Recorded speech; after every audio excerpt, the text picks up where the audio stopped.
You're listening to Culture Shock Podcast. Hey folks, I'd like to welcome you all and thank you for joining me today in Culture Shock Audio Podcast. My name is Samia and I'm your host for today. I'm here to tell you about the culture of pirate radio. The purpose of selecting this topic for today's segment has been highly requested by our listeners, and we thought of dedicating this entire segment to explaining the culture of pirate radio.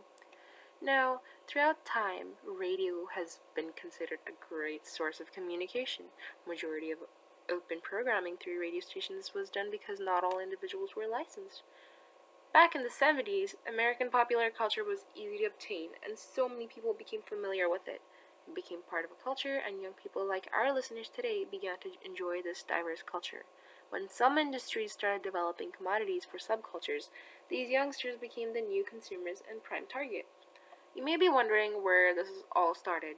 To properly explain this to you folks, I did a bit of research on my own and found that Felix Guattari was someone that approached free radio from conventional mass media. He understood that transmissions, transversality, and molecular evolution would come across freely to the audience.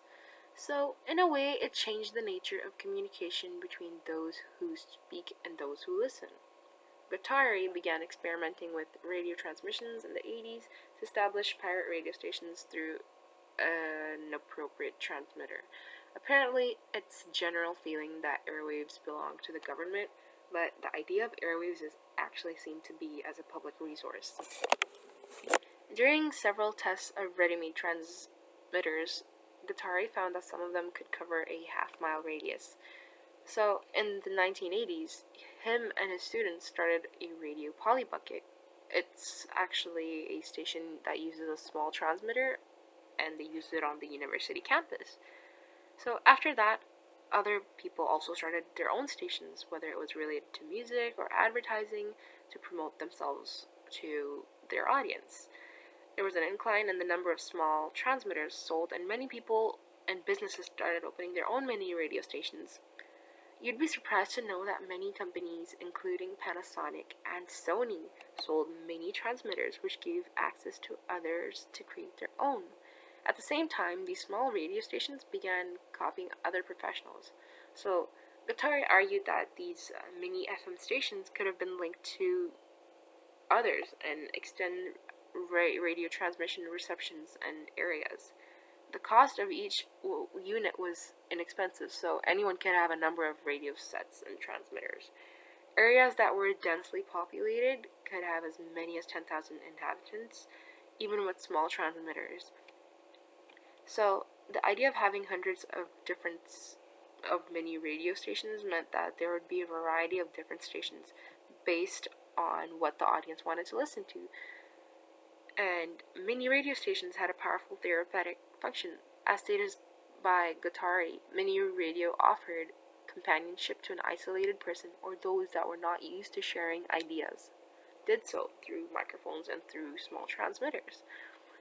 On another note, Paul Bourdieu and Stephen Stinnett pointed out that electromagnetic pollution is strong, but it is not made public. Also, it's easier to deal with a 1-watt transmitter. A small radio station that reaches out to a limited audience can be seen as a form of art and a form of freedom. Transmitters and receptors were strictly separated to allow for contrast between the free and the not free radio communication. Transmission was controlled by the broadcasters, and the listeners were the unfree people.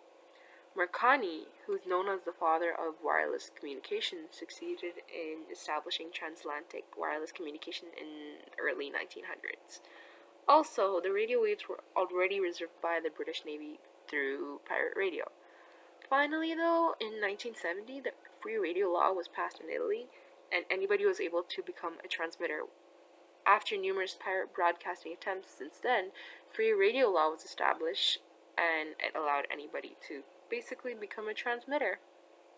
This also led to the creation of public access channels within cable television, and in the 1980s, satellite channels became accessible to the public. Looking at it now, a lot has changed because communication satellites are no longer seen as antennas, and satellites are not global hypermass media instruments. Instead, they're polymedia networking devices. Radio stations that only cover a certain walking distance is a form of polymedia that involve recovering electronic technology so that others can communicate. Much of the polymedia is based on self-controlled tools. For our listeners right now, I decided to find an example for this segment that involves a podcast segment with the very famous artist Justin Bieber on an interview. I'll be playing a small clip from this segment. Here it is, folks. People, they want to come and see you. The phones are being jammed with people wanting tickets. It must be. What do you got planned for us? I'm gonna come out and enjoy myself, play some songs, and hang out and take over, and that's pretty much it, man. Hang out with you guys. That's good. And I saw your new blue Ferrari. Oh God, is that what is that one?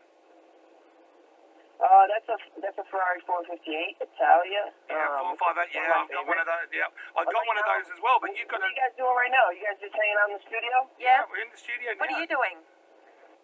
So, as you can see, or as you can hear, you can tell that these kind of radio stations are still sort of common today, and probably much more common than before, and involves interviews with these popular artists.